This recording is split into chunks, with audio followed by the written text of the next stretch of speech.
खासदार संजय पाटील यांच्या विरोधात संतापाचा उद्रेक, ठाण्यात पत्रकारांचं जोरदार आंदोलन।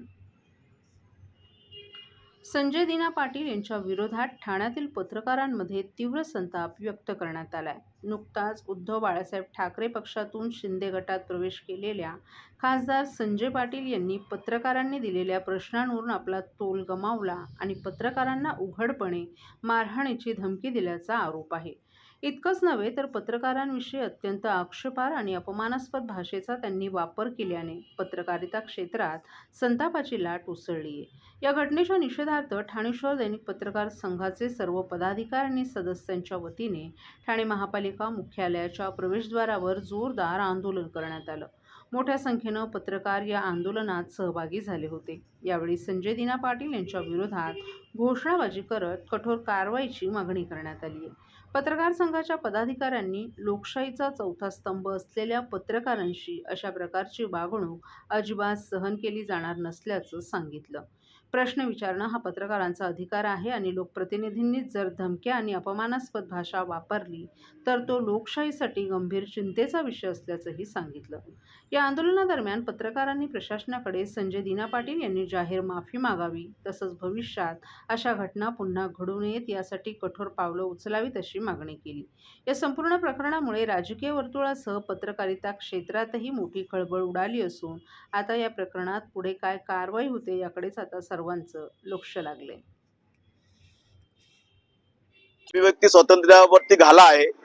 या देशामध्ये संविधानाने राज्य चालतं, संविधानाप्रमाणे चाललं पाहिजे। तुमचा कोणावरती राग असेल, तुम्ही पक्षांतर केलं, तुमचा राग असेल तर तो तुम्ही संयमाने तुम्ही आमच्या पत्रकाराशी बोलला। आमचे पत्रकार कोणाच्या घेण्यात नसतात, देण्यात नसतात, त्यांना तुमच्या कुठल्या पक्षाशी किंवा कुठल्याही जनाशी देण्यात नसतं। तुम्ही जे केलं ते बरोबर आहे काय ते लोक ठरवतील, परंतु तुम्ही आमच्या पत्रकारांना टार्गेट करणं हा गुन्हा आहे। आणि मी ठाणे शहराच्या पत्रकारांच्या वतीने आमचे उपमुख्यमंत्री एकनाथ शिंदे साहेब हे त्यांचे नेते आहेत, त्यांना मी विनंती करतो की अशा या शिवराळ भाषा करणाऱ्या आमच्या पत्रकारांना धमकी ठार मारायची धमकी देणाऱ्या माणसाच्या विरोधात तुम्ही कडक कारवाई करावी, त्याला समज द्यावी। आम्ही तर त्याच्या विरोधात गुन्हा दाखल करूच। हा आमच्या स्वातंत्र्यावरती घाला आहे। जसा जर हे सर्वसामान्य आमच्या पत्रकारांसारख्या लोकांना त्यांची अशी ट्रीटमेंट करत असतील तर सर्वसामान्य लोकांनी काय करायचं हा आता आमच्या पुढे प्रश्न निर्माण झालेला आहे। या भारतात लोकशाही आहे, लोकशाहीचं राज्य आहे। लोकशाहीच्या राज्यामध्ये तुम्ही कोणाला धमकी देऊ शकत नाही किंवा मारू शकत नाही किंवा तुम्ही बोलू शकत नाही, शिवी देऊ शकत नाही, हा सरासर गुन्हा आहे आणि त्यांच्या विरोधात गुन्हा दाखल झाला पाहिजे। त्यांच्या ज्या पक्षात ते गेले त्या पक्षाच्या नेत्यांनी देखील त्यांच्या विरुद्ध कडक कारवाई केली पाहिजे। आमच्या पत्रकारांना त्यांनी न्याय दिला पाहिजे। आणि पत्रकारांना माझी एक विनंती आहे आमच्या सर्व पत्रकारांना की आपण सर्वांनी मिळून एक डिसिजन घेऊया। जे आपल्या पत्रकारांच्या विरोधात आपल्याला मारण्याची ठार मारी धमकी देतात त्यांचं कुठलंही वृत्तांकन करू नये। त्यांना जरा एकदा आपल्या पण धमकी दाखवा, आपली पण त्यांना जरा आणि त्यांनी दुसरी गोष्ट म्हणजे जेवण काढलं। अरे माणसं जेवण काढतात, आज तुम्ही आमचं जेवण काढतं, उद्या तू उपाशी मरशील, अशी परिस्थिती लोकांनी। आता तू जेवण केलं का आम्ही तुमच्या पाटील लावून लागलो होतो की जेवायला द्या म्हणून। तुम्ही आम्हाला तुमच्या फायदा करता, आमच्या लोकांना तुम्ही रात्रभर थांबवता, वेळ घालवता, मग आणि तुम्ही त्याला जेवण दिलं तर ती मोठी काय गोष्ट केली? जेवण तुम्ही दिलं हा काय उपकार नाही केले, हा तुमच्या करता की तुम्ही आमच्या माणसांनी काम केलं म्हणून तुम्ही त्यांना जेवण दिलं। तर त्यात पण आमचे सर्व लोक जेवण नसतील, तुम्ही सर्व जातीला आमच्या हे कराल पत्रकार जातीला, तर हा तुमचा आम्ही जाहीर निषेध करतो। यापुढे अशा गोष्टी खपून घेतल्या नाही। हा एक संजय दिना पाटील नाही, सर्वांनीच कुठल्याही पॉलिटिशियन लोकांनी किंवा सर्वसामान्य आम्ही तुमच्या कशाला नसतो, परंतु तुम्ही आमच्या पत्रकारांना गृहीत धरू नका। आमची पत्रकार जर भडकले तर तुमचं या देशात पुन्हा निवडून येणं कठीण जाईल, याचं तुम्ही भान ठेवा।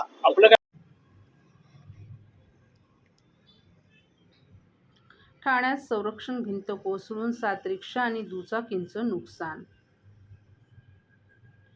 वागळे इस्टेट परिसरातील इंदिरानगर येथे मध्यरात्री संरक्षक भिंत कोसळून रस्त्याच्या कड्याला उभ्या असलेल्या 7 ऑटो रिक्षा आणि एका दुचाकीचं मोठ्या प्रमाणात नुकसान झाल्याची घटना घडली।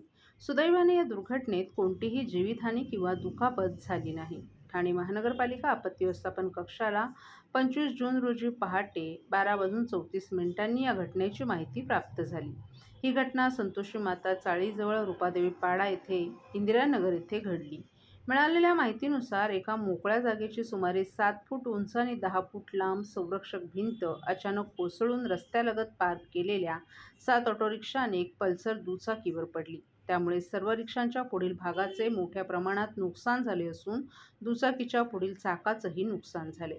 घटनेची माहिती मिळताच पोलीस कर्मचारी ठाणे महापालिकेच्या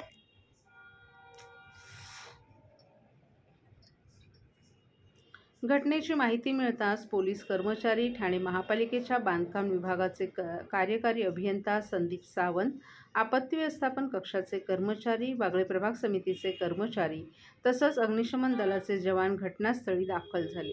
JCB मशीनच्या साहाय्यानं या वाहनांवर पडलेली संरक्षक भिंत हटवण्यात आली आणि अडकलेली वाहनं सुरक्षितपणे बाहेर काढण्यात आली. तसंच रस्त्यावर पडलेला ढिगारा बाजूला करून वाहतूक सुरळीत करण्यात आली. या दुर्घटनेत नुकसान झालेल्या वाहनांमध्ये 7 ऑटोरिक्षा आणि एक पल्सर दुचाकीचा समावेश आहे. संबंधित वाहनधारकाचं नुकसान झालं असलं तरी कोणतीही जीवितहानी झाली नसल्याने मोठा अनर्थ टळल्याची भावना स्थानिकांनी व्यक्त केली आहे. सर्व नागरिकांना आवाहन करण्यात येत आहे की सध्या डासांमार्फत पसरणाऱ्या डेंग्यू या आजाराचा प्रसार रोखण्यासाठी प्रत्येकाने पुढीलप्रमाणे कार्यवाही करावी. डेंग्यू आजार एडिस इजिप्ती हा डास चावल्याने होतो. या डासांची पैदास साचलेल्या किंवा साचवलेल्या स्वच्छ पाण्यामध्ये होते. 8 दिवसांपेक्षा जास्त दिवस पाणी उघडे व साचून राहिल्यास त्यात डास अंडी घालतात. अंड्यांच्या अळ्या तयार होऊन पुढे डास तयार होतात. यासाठी आपल्या घरातील पाणीसाठे उदाहरणार्थ बॅरल्स, पिंपे, टाक्या, हौद, रांजणे इत्यादी दर आठवड्याला रिकामे करून घासून पुसून कोरडे करून पुन्हा भरावे. 1 दिवस कोरडा दिवस म्हणून पाळावा. पाणी साठ्यांना घट्ट झाकणे बसवावीत किंवा जुनी साडी, चादर, धोतर यांनी बांधून झाकून ठेवावीत, म्हणजे डास त्यात जाऊन अंडी घालणार नाहीत. घराच्या गच्चीवर, आजूबाजूला, अंगणात कोठेही पाणी साचू देऊ नये. भंगार सामान उघड्यावर टाकू नये. उदाहरणार्थ टायर्स, प्लास्टिक सामान, कुंड्या, टाकाऊ वस्तू इत्यादी. अशा सामानात पावसाचे पाणी साठून त्यात डेंग्यूच्या डासांची पैदास होते. घरातील कूलर्स, फ्रीजच्या पाठीमागील ट्रे हे देखील वेळोवेळी कोरडे करावेत. लक्षात ठेवा, नुसत्या फवारणीने डास घनता कमी होत नाही, तर त्यासाठी डास पैदास ठिकाणे नष्ट करणे ही आपल्या सर्वांची जबाबदारी आहे. कोणताही ताप अंगावर न काढता जवळच्या शासकीय रुग्णालयात मोफत औषधोपचार घ्या. अशा प्रकारे नागरिकांनी सहकार्य केल्यास डेंग्यूचा प्रसार रोखणे सहज शक्य आहे.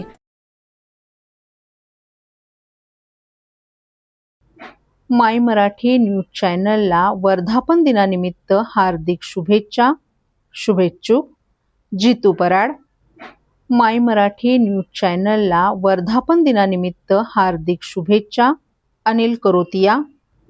माय मराठी न्यूज चॅनलला वर्धापन दिनानिमित्त हार्दिक शुभेच्छा. चंदू गुजर.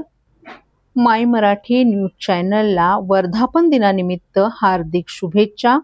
अजय साळवे. माय मराठी न्यूज चॅनलला वर्धापन दिनानिमित्त हार्दिक शुभेच्छा. राजेश घारू. माय मराठी न्यूज चॅनलला वर्धापन दिनानिमित्त हार्दिक शुभेच्छा.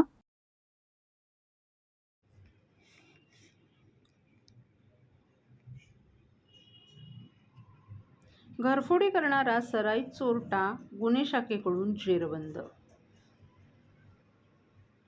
ठाणे शहर पोलीस आयुक्तालयामध्ये घरफोडी चोरीचे गुन्हे वाढल्याने हे गुन्हे उघडकीस आणण्याच्या कामी वरिष्ठांनी आदेश आणि सूचना दिल्या होत्या. त्याप्रमाणे गुन्हे शाखेकडून घरफोडीचे 12 गुन्हे उघडकीस आणणे कामी अहोरात्र प्रयत्न करण्यात येत होते.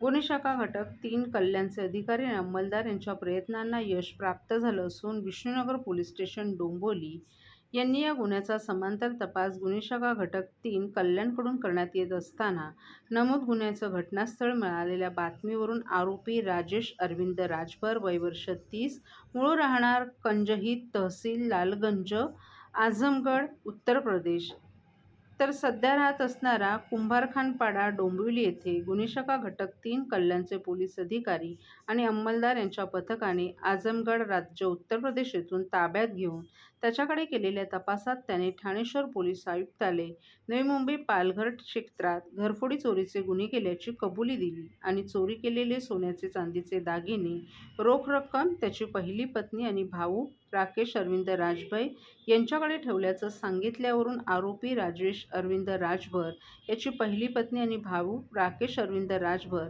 यांच्याकडून घरफोडी चोरीतील सोन्या चांदीचे दागिने आणि रोख रक्कम असा एकूण 38,50,000 रुपये किमतीचा मुद्देमाल हस्तगत करून घरफोडी चोरीचे एकूण 21 गुन्हे उघडकीस आणले आहेत.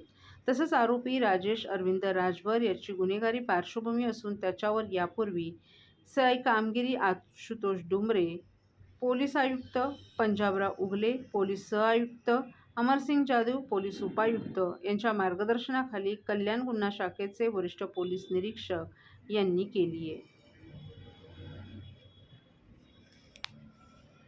विष्णुनगर पुलिस स्टेशन में घरफोड़ी चोरी का ऑफेंस रजिस्टर था। विष्णुनगर पुलिस स्टेशन डोंबिवली में घरफोड़ी चोरी का ऑफेंस रजिस्टर था, जिसका parallel investigation crime branch unit 3 के police inspector Ajit Shinde, assistant police inspector Sarjerao Patil और उनकी टीम एसीपी शेखर बागड़े इनके पर्यवेक्षण में करी थी, जिसमें 2 आरोपी ये गुने में निष्पन्न हुए। एक का नाम है राजेश राजभर और दूसरा राकेश राजभर।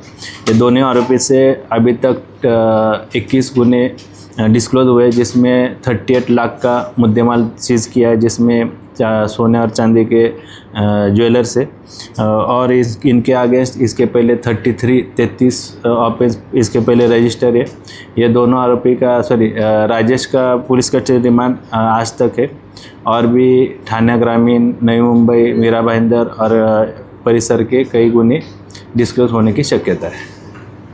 सर, क्या दोनों सगे भाई है और इनका बैकग्राउंड क्या है और किस ये तरह से अंजाम देते हैं? दोनों सगे भाई है। मैं मूल रहने वाले आजमगढ़ उत्तर प्रदेश के। इनके अगेंस्ट इसके पहले 33 ऑफेंस चोरी घरफोड़ी ये इसके अंडर दाखिल है। सर, क्या पहले चोरी से पहले रेकी करते थे या यस, वो दोनों आरोपी पहले रेकी करते थे, जहाँ पे उनको चोरी करना है, घरफोड़ी करना है, उसके एरिया की वो घर की वो रेकी करते। ये लोग यहाँ पर महाराष्ट्र में क्यों चोरी करते थे और राज्य में करते थे? क्या ये केवल महाराष्ट्र के राज्य में चोरी करके अंजाम देते थे? अभी तक जो 21 ऑफेंस डिस्क्लोज किए, जो थाना आयुक्तालय, नई मुंबई आयुक्तालय, मीरा भाईंदर और थाना ग्रामीण एरिया के है। हमारा इन्वेस्टिगेशन जारी है, जिसमें और भी कई अन्य इलाकों के ऑफेंस डिस्क्लोज होने की शक्यता है।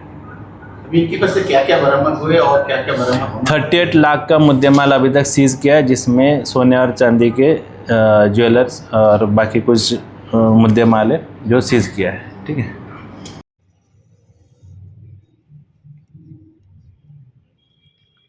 2,800 कोटींच्या TDR वरील लक्षवेधी न्यायप्रविष्ट प्रकरणांमुळे लांबणीवर.